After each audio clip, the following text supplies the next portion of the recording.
Señor, te pedimos perdón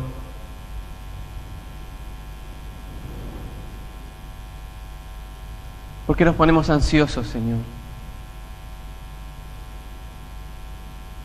Te pedimos perdón porque dudamos.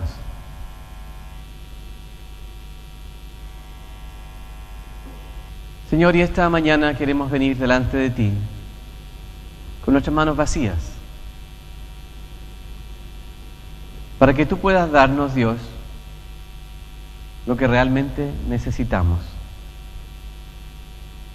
y no lo que yo pienso que necesito, no lo que yo deseo, sino tu perfecta voluntad en mi vida. Señor, te entregamos nuestras preocupaciones, nuestros dolores, también nuestras alegrías y nuestros éxitos. Te entregamos todo lo bueno, por lo cual también te damos gracias. Pero que ni siquiera lo bueno, Dios, esta mañana nos impida recibir aún lo mejor que tú tienes para cada uno de nosotros.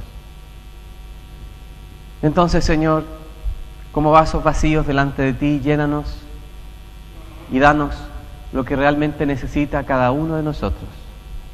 En el nombre de Jesús oramos. Amén. Amén. Hace 2 o 3 domingos atrás estuvimos compartiendo acerca de las tentaciones de Jesús. Ya no sé si se acordarán de eso, pero hablamos de la tentación número 1. ¿Y cuál era esa tentación? Jesús fue llevado al desierto, dice la Biblia, por el Espíritu Santo. Esto nos habla de que es Dios quien nos lleva muchas veces a los lugares de desierto. ¿Y lo llevó a qué? A encontrarse con el diablo. Y ahí él sufrió las tentaciones. 3 de ellas, a lo menos, registra la palabra de Dios. La primera tentación fue producto del hambre, ¿verdad? Que Satanás invita a Jesús a convertir las piedras en pan. Y quisiera que podamos leer hoy día el texto para poder ver nuevamente estas tentaciones y enfocarnos en la que hoy vamos a tocar y que a través de esto podamos sacar una lección para nuestras vidas. Esto se encuentra en Mateo capítulo 4. No solo Mateo registra las tentaciones, también Lucas, pero vamos a tomar el texto de Mateo en el capítulo 4, verso 1 en adelante. Luego el Espíritu llevó a Jesús al desierto para que el diablo lo sometiera a tentación. Después de ayunar 40 días y 40 noches, tuvo hambre.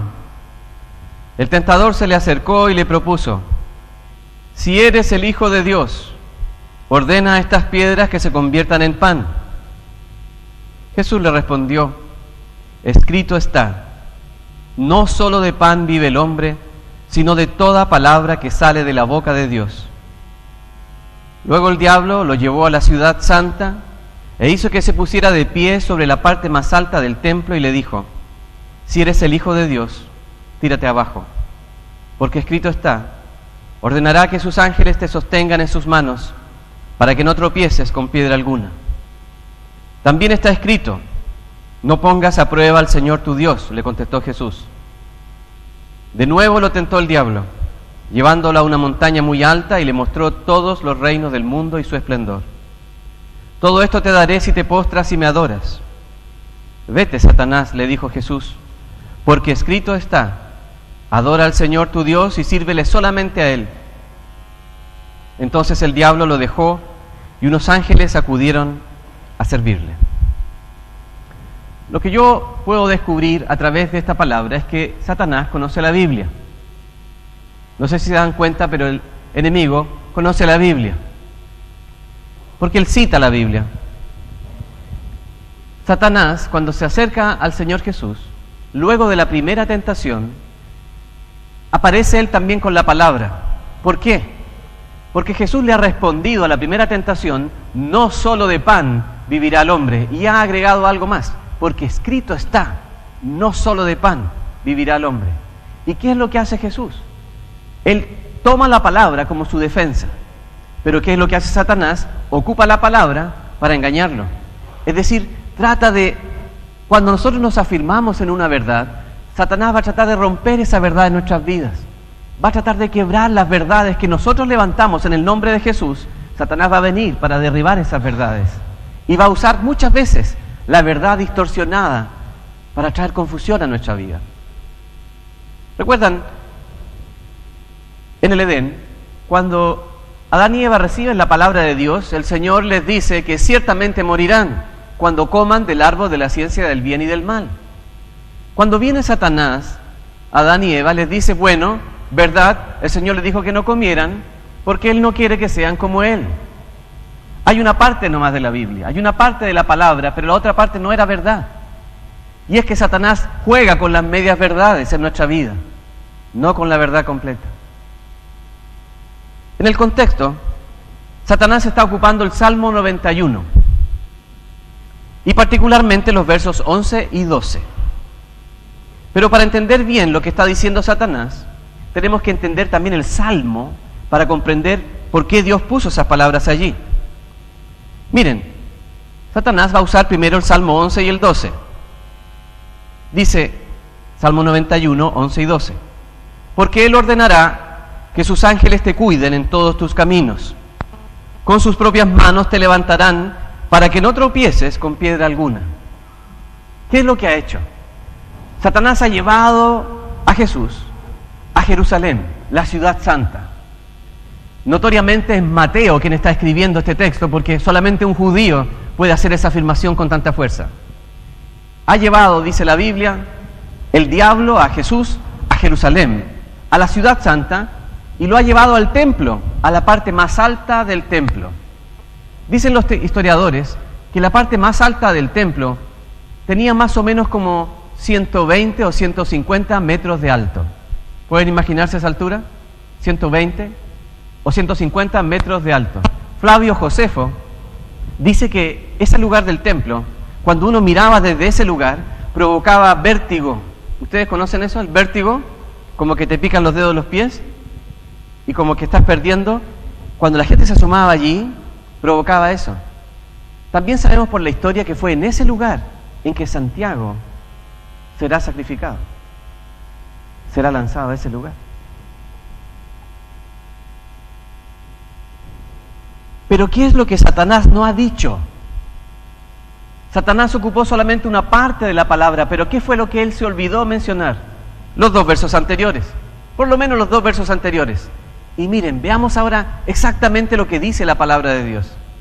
Desde el verso 9, dos versos antes, dice, ya que has puesto al Señor por tu refugio, al Altísimo por tu protección, ningún mal habrá de sobrevenirte, ninguna calamidad llegará a tu hogar. Y entonces Él ordenará que sus ángeles te cuiden en todos tus caminos. Con sus propias manos te levantarán para que no tropieces con piedra alguna. Hermano, cuando usted tiene al Señor como la roca de su vida, cuando es Jesús quien es la guía de tu vida, y solo cuando el Señor es el Señor de tu vida, entonces el Señor aparecerá y te guardará en esos caminos, en los caminos del hombre que quiere y teme a Dios. Es en ese lugar en que Dios traerá esa bendición. ¿Dónde está el problema? En que Satanás omite que para poder entender la protección de Dios necesitamos estar en sus caminos. No son los caminos a los cuales se refiere el Salmo 91. Aquel hombre que tiene a Dios como refugio y aquel que considera a Dios su protección. El peligro de esta prueba que Satanás está poniendo es que está sacándolo desde esa visión. Porque era el camino de Dios que Jesús se tirara del templo. ¿Era la voluntad de Dios que Él se tirara del templo? ¿Era acaso ese el camino que el Señor había establecido para su Hijo, que Él se tirara del templo? El peligro es que la prueba que pone Satanás es más presunción que fe. Presunción que fe. Y espero que ustedes puedan grabar esa palabra. Satanás nos invita a presumir. Ya que la fe requiere una palabra de Dios. La fe requiere palabra de Dios.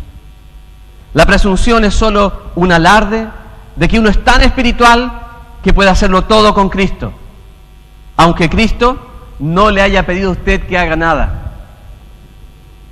Y esa es la trampa. Esa es la trampa de Satanás. Que nos movamos por presunción. Que digamos, mira, como yo soy un hijo de Dios, a mí me va excelente, a mí me va bien en todo. Cuando lloro por los enfermos se sanan.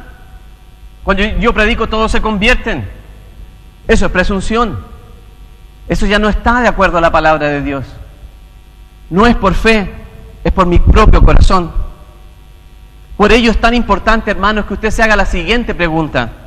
¿Le pidió a usted Jesús que hiciera eso? ¿Fue Jesús quien le pidió que usted hiciera eso? ¿O fue por presunción? ¿O se lo pide su corazón? ¿Es su idea o la idea de Dios? ¿Es su idea o la idea de Dios lo que usted está haciendo? Tiene que hacerse esa pregunta. ¿Qué pasaba si Jesús se tiraba al vacío? No hubiera sido un acto de obediencia. No habría sido un acto de obediencia a una palabra de Dios, sino que habría sido un acto de exhibición para mostrar que Él es todopoderoso. Pero Jesús no cae en la trampa.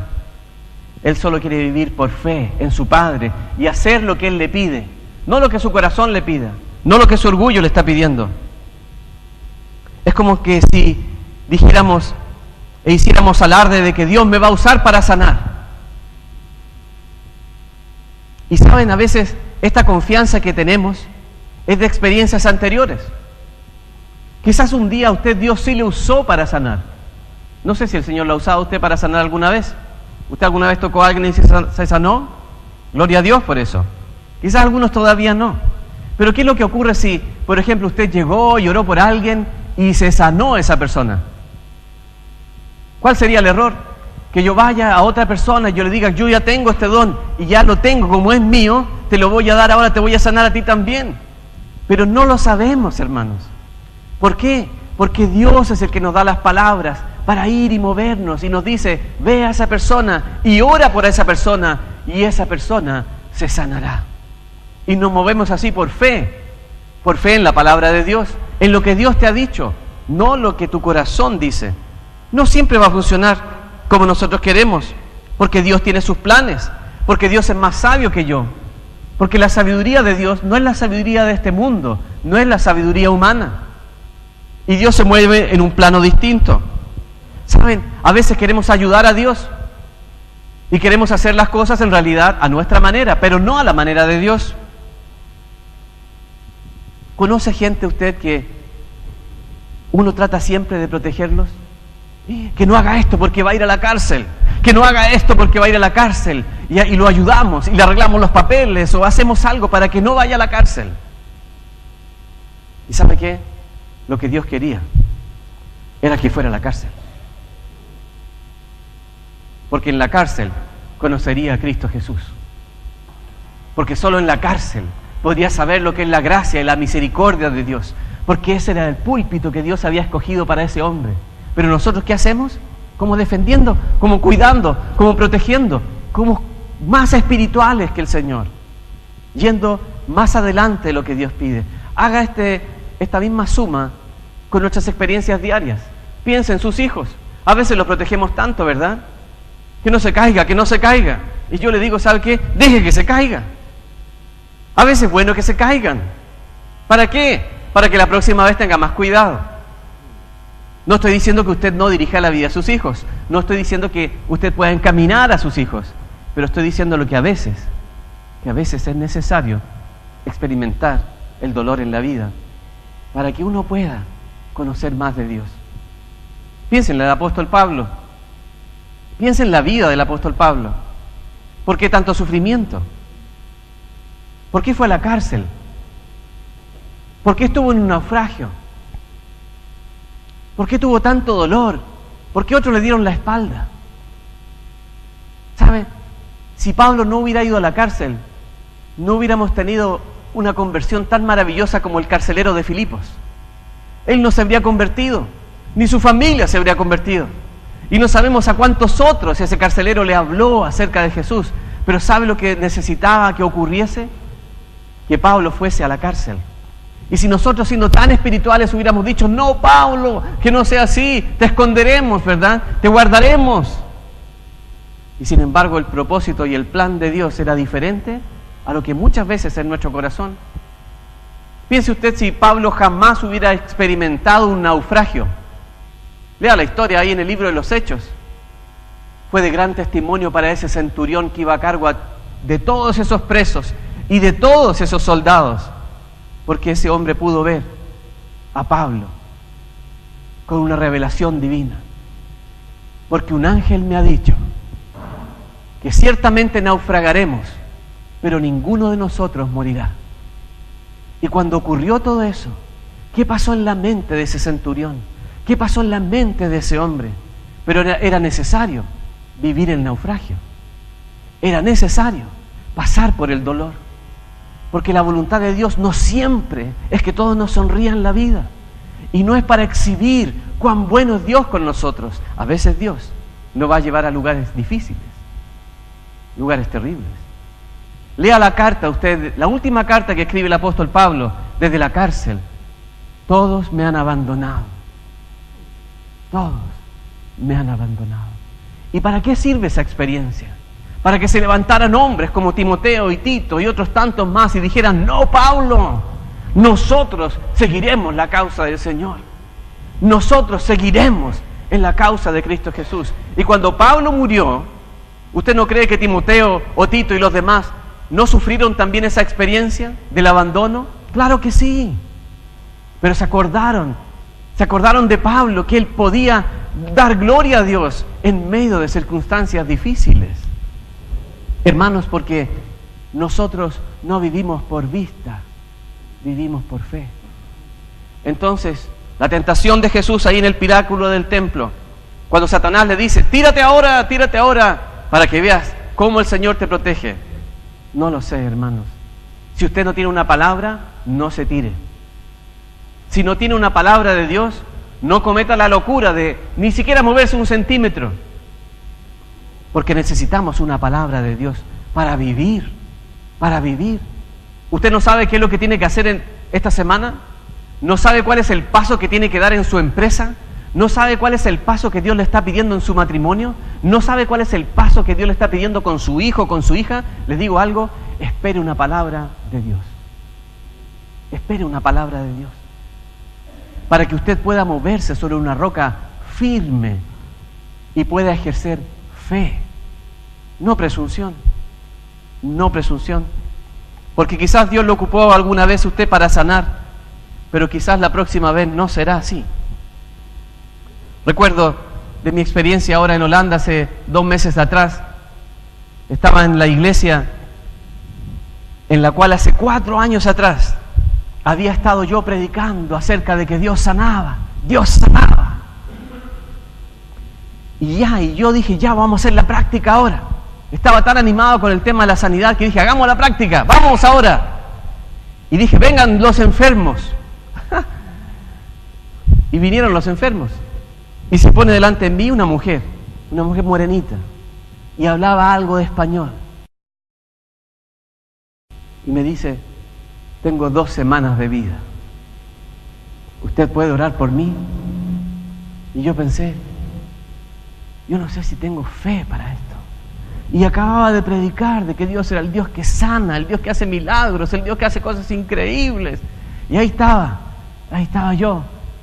Y recuerdo una oración que si usted la hace alguna vez, pídale perdón a Dios como yo también le pedí perdón por esa oración. Yo le dije al Señor, mira Señor, si tú no le sanas, vas a quedar mal. Yo hice esa oración. Dios sabe que es verdad lo que yo estoy diciendo. Le dije, Señor, si tú no sanas a esta mujer, tú vas a quedar mal porque yo me voy a ir. Ni se va a acordar de mí, pero de ti no se va a olvidar, porque tú le vas a fallar.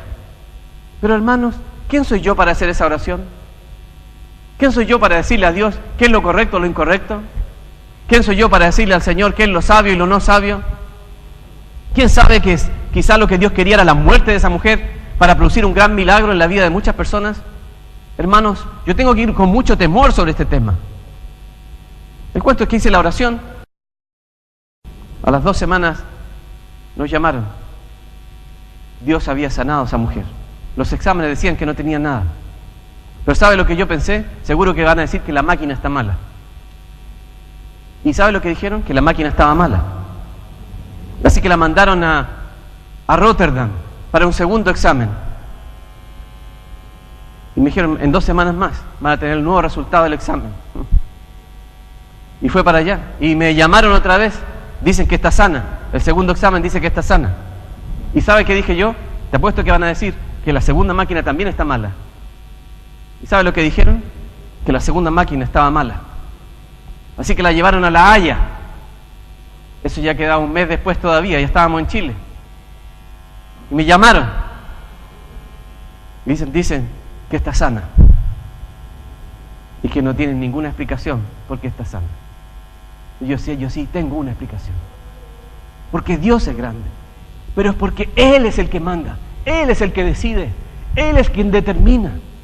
Y cualquiera sea la respuesta, cualquiera sea lo que Dios diga y haga, yo tendré que decir, alabado sea Dios.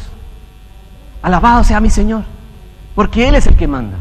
Él es el jefe de mi vida. Yo no estoy aquí para exhibirme, para mostrar cuánto Dios me usa, sino para sencillamente decir, si tú quieres hacer algo con mi vida, hazlo, Señor, hoy día.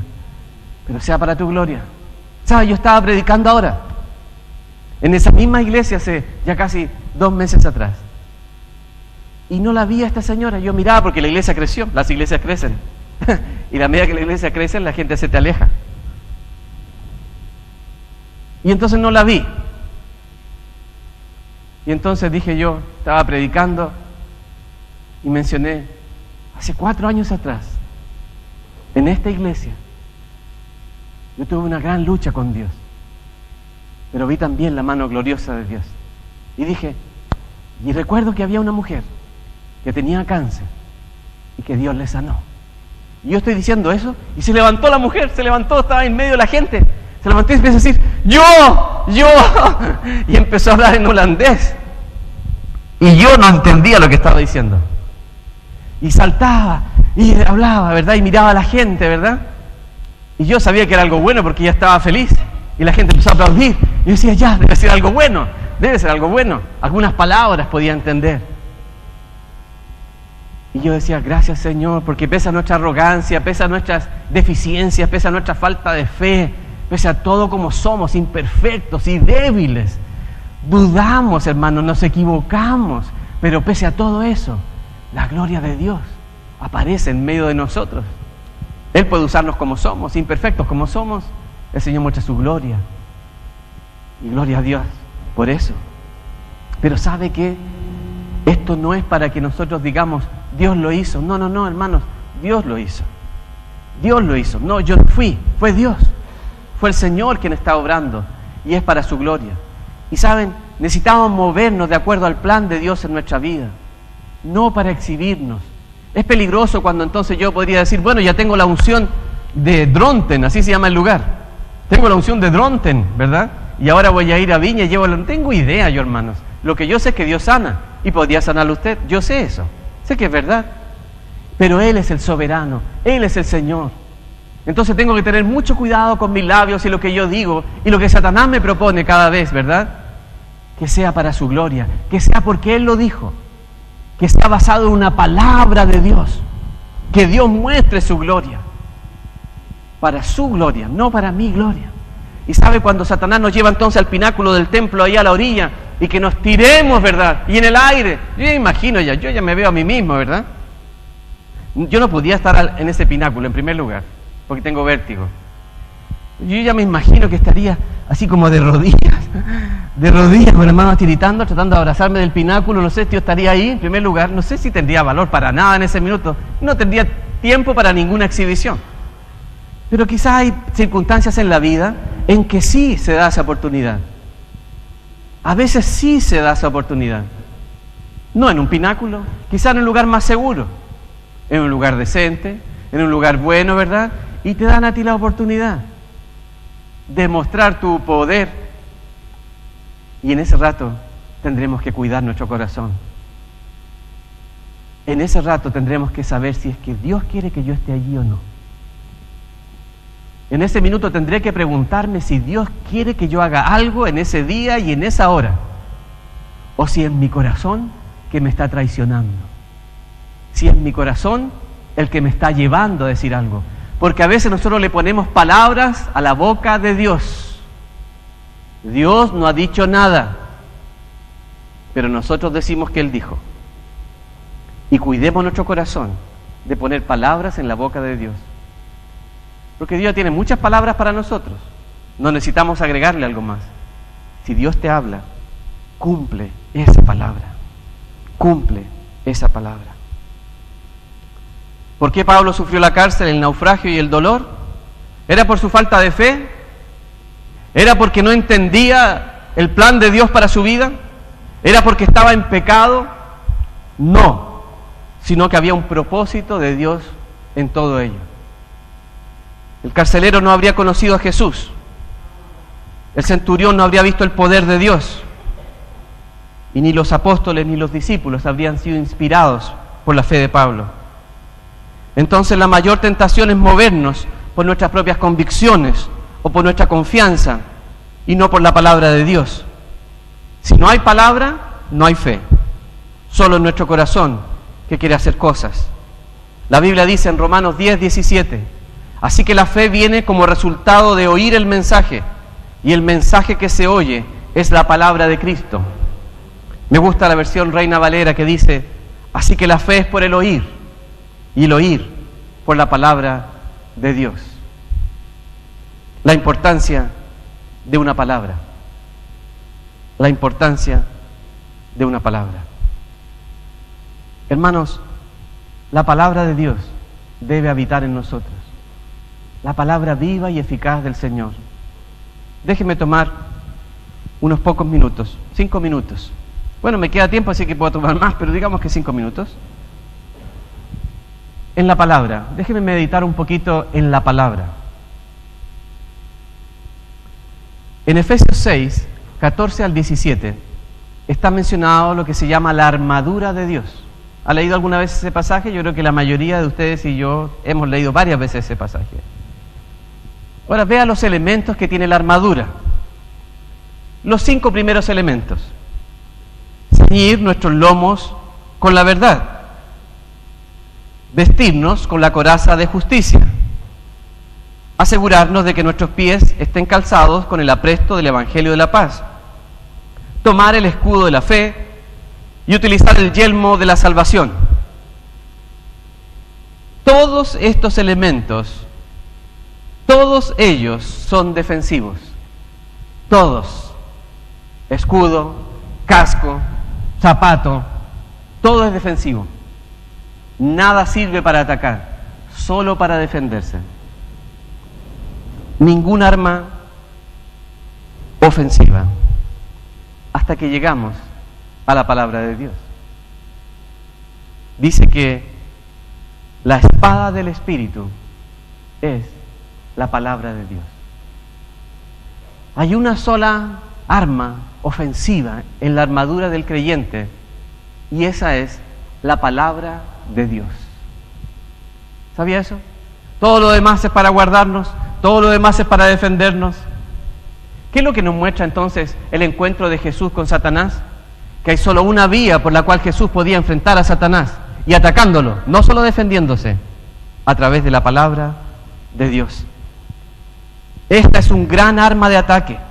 Si usted no usa la palabra de Dios, es muy difícil que pueda vencer, porque no posee nada más para atacar a Satanás. Si quiere poner en fuga a Satanás, si quiere quitarlo de su camino, de su casa, de su familia o de su empresa, si quiere vencerlo definitivamente, el arma que debe usar es el arma de ataque, la espada del Espíritu, que es la palabra de Dios. En este pasaje la frase la palabra de Dios es traducida de la palabra rema, que generalmente denota una palabra hablada, una palabra proclamada. ¿Saben? La Biblia está llena de palabras, pero hay palabras que se llaman rema, palabras que Dios te habla a ti. ¿Le ha pasado eso alguna vez? Yo tengo aquí un montón. Esta es la que me está acompañando durante harto tiempo. La tengo ahí. No le voy a decir cuál es. A menos que tenga muy buena vista, usted no va a saberlo. Esta palabra es palabra rema para mí. Y la veo cada día. Y la proclamo en mi vida. Tú dijiste, Señor, tú lo harás. Tú dijiste, Señor, tú lo harás. Porque es tu palabra para mí. Ve, la palabra de Dios para todos, pero esta es para mí. ¿Y usted no cree que Dios le da palabras a usted? Claro que sí. Claro que hay palabras que salen de aquí, del libro, de la Escritura, que son para usted. ¿Y para qué son? No solo para defenderse. Es para cuando venga el enemigo, usted lo puede ahuyentar. ¿Usted no cree que va a venir el enemigo a hacernos dudar? A hacernos pensar que algo malo viene, a hacer pensar que las cosas no resultarán, a hacer montones de ideas. Y ahí está mi palabra, la que el Señor me dio. ¿Usted tiene una palabra rema? Una palabra que pueda guiar su vida, una palabra sobre la cual usted se pueda parar, proclamar y avanzar en ella. Pídale a Dios, pídale al Señor que le hable, pídale al Señor que se revele, que le muestre su corazón. Una palabra rema. Dicho de otro modo, la Biblia no es un arma efectiva si permanece sobre un estante o sobre una mesita de noche. La palabra debe ser proclamada, debe ser viva. ¿De qué sirve la palabra si la tiene guardada? No es nada malo, pero si usted pone ahí en el Salmo 23, en la puerta de su casa, ¿verdad?, la Biblia abierta, y su vida anda en otro lugar, Satanás va a entrar allí igual. Porque he visto que algunos ponen ahí en la puerta, ¿verdad?, colgada la Biblia. Pero hermanos, tiene que ser la palabra proclamada.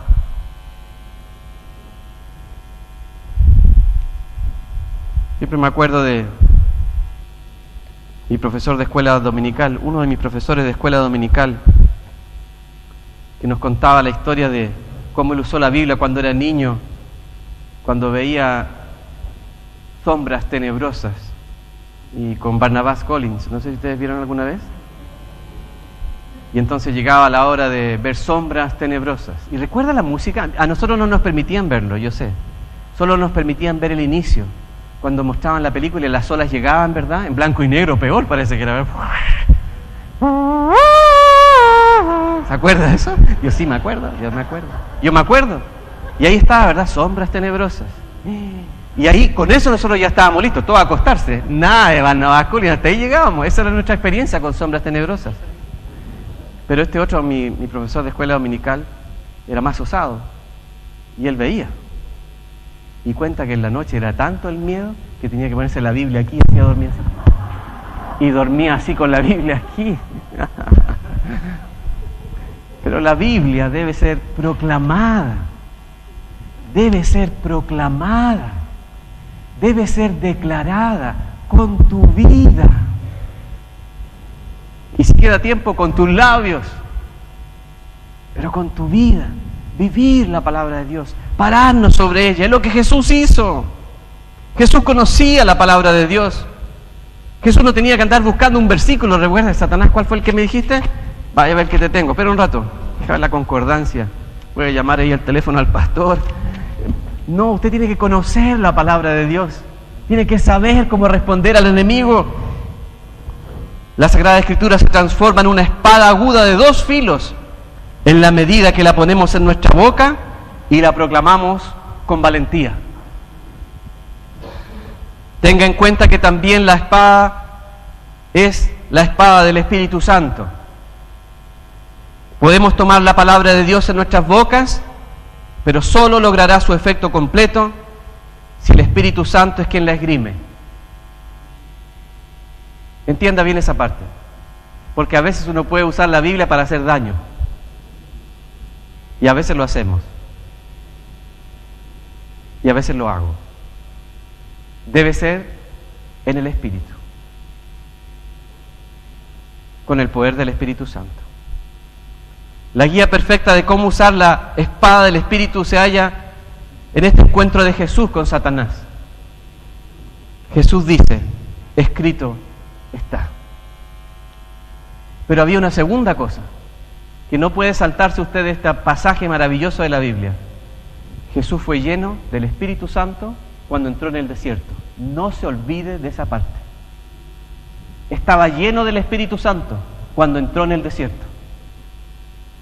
Y en esa llenura, el Señor llenó su boca con la palabra de Dios. Dios puso a disposición de cada cristiano la misma arma que Él usó para vencer a Satanás. Es importante, sin embargo, tener en cuenta dos cosas. Primero, Jesús ya había sido lleno del Espíritu Santo. Fue el Espíritu Santo quien lo guió en el uso de la espada. Él tiene que guiar. Él es quien esgrime. Él es el espadachín. ¿Me entiende lo que estoy hablando? Yo espero que el Espíritu Santo le esté revelando el significado de esto. Él tiene que esgrimir la palabra. Por eso a veces nos va mal. Porque discutimos con nuestro esposo que no es creyente, o con nuestra esposa que no es creyente, o con nuestros amigos que no son creyentes, y les tiramos la Biblia. Si no está el Espíritu Santo. Y segundo, Jesús, como todos los niños judíos de su época, había memorizado extensos pasajes de la Escritura. La segunda cosa es que Jesús conocía la palabra de Dios. Y esa parte no la podemos saltar, porque tenemos que conocer la palabra de Dios. A algunos les encantaría, ¿verdad?, que se le apareciera de manera mágica, pero Dios encargó en nosotros esa parte de estudiar la palabra del Señor. Nadie lo va a reemplazar. Yo sé que algunos se animan a ese pasaje de la Biblia que dice, y abre tu boca y Él la llenará. ¿Conoce ese pasaje? Varios lo han aplicado. Y lo veo yo ahí. Y no sale nada. Tienen que conocer la palabra de Dios. Tienen que ejercitarse en la palabra de Dios. ¿Quién contaba esa historia el otro día de que había dos leñadores? Uno, un hombre ya avanzado en edad, y el otro, un joven impetuoso y musculoso. Y entonces partieron cortando árboles y se generó una carrera. ¿Le pasa a usted que a veces se generan carreras que no son declaradas, pero se generan carreras a veces? A veces en el trabajo, en el colegio, en la universidad, como que empiezan carreras que no son oficiales, pero son carreras que se dan. Uno empieza a competir con alguien. Y estos dos empezaron ahí. Pero cada vez este anciano leñador cortaba un árbol, luego se sentaba y descansaba un rato. En cambio el otro, el joven, ¡ah! 1, 2, 3, y botaba todos los árboles que iban en el camino. La cosa es que al final del día, el anciano botó más árboles que el joven. Y el joven estaba furioso, obviamente, exhausto y furioso. Y le fue a preguntar cómo lo hizo, si lo veía todo el tiempo descansando entre medio. Y la respuesta de este viejo leñador es que cada vez que me sentaba, estaba afilando mi hacha. ¿Usted está afilando la palabra de Dios en su vida? ¿Toma tiempo para afilar la espada de Dios en su vida? Cada día, cada noche, de día y de noche, meditaré en tus palabras. Hermano, en esa parte nadie lo va a reemplazar, ni el Espíritu Santo. Créame, ni el Espíritu Santo. Si Jesús se tiraba del pináculo del templo, habría sido presunción, no habría sido fe. Por eso la fe no es un salto al vacío jamás, por más raro que sea lo que Dios le ha pedido. Si hay una palabra de Dios, jamás hay un salto al vacío. Jamás hay un salto al vacío. Entonces, cuando usted tenga la idea de presumir y Satanás le llame a usted a tirarse en cosas que Dios jamás le ha pedido que usted haga, le digo algo, mire a Satanás, use la palabra de Dios que es la espada del Espíritu y dígale, escrito está. No tentarás al Señor tu Dios. Deuteronomio 6:16. No necesita decir Deuteronomio 6:16, pero Con que lo otro lo diga, igual Satanás lo va a entender. Pero es para que usted sepa el verso. Y usted proclamará la palabra del Señor. Hermanos, para terminar, ¿vienen batallas en su vida en esta semana? Porque la semana que pasó tuvimos bastantes luchas y muchas cosas por las cuales pasar. ¿Viene esta semana con luchas? ¿Necesita usted la palabra de Dios? ¿Necesita el Espíritu Santo en su vida? ¿Por qué no viene un momento aquí y oraremos? Para que usted hoy haga un compromiso delante del Señor de buscar en su palabra. Y cuando uno hace esa parte del compromiso, Dios hace la segunda parte del compromiso: yo te daré de mi Espíritu Santo. ¿Por qué? Porque este es un hombre como el Salmo 91, que cree en Dios, que le teme, que está dispuesto a seguir sus mandamientos, que tiene a Dios como refugio y protección. ¿Alguno de ustedes necesita hoy tomar una decisión, tomar esa palabra hoy, pedir la llenura del Espíritu Santo para lo que viene? Si es así, venga, porque vamos a orar. Yo no sé lo que Dios va a hacer, pero le aseguro que Dios siempre hace algo extraordinario en la vida de aquellos que le buscan.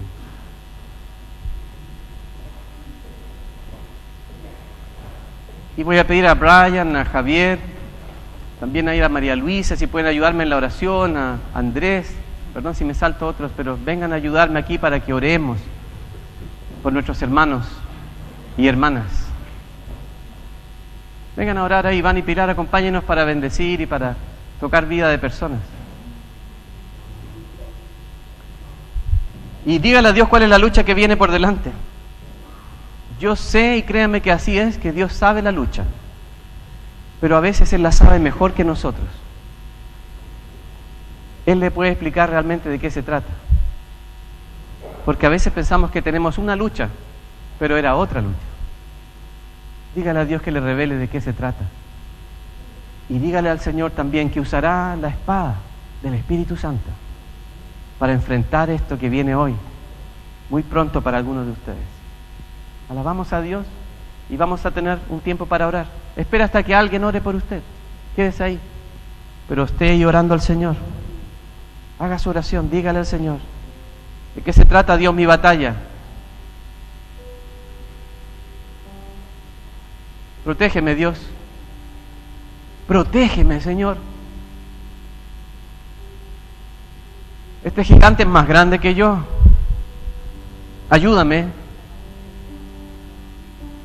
Ayúdame, Señor, y dame tu Espíritu Santo. Y dame, Dios, una palabra para vivir y para vencer. Señor, danos tus palabras. A cada uno de los que estamos aquí, Señor, danos una palabra. Danos una palabra para el paso que viene. Una palabra, Señor, para los días que vienen. Y cuando se acabe, Señor, ese tiempo, danos nuevas palabras para seguir avanzando en esta vida. Señor, preferimos, Señor, quedarnos parados en esta vida a que caminar, Señor, sin tus palabras.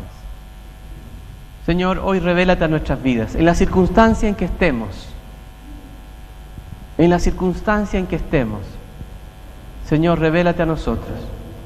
Danos esas palabras de vida para poder vivir. Y Espíritu Santo, llénanos para que seas tú quien esgrima en nuestra propia vida. Que el amor del Padre, del Hijo y del Espíritu Santo sea con cada uno de nosotros y nuestras familias, ahora y siempre. Amén.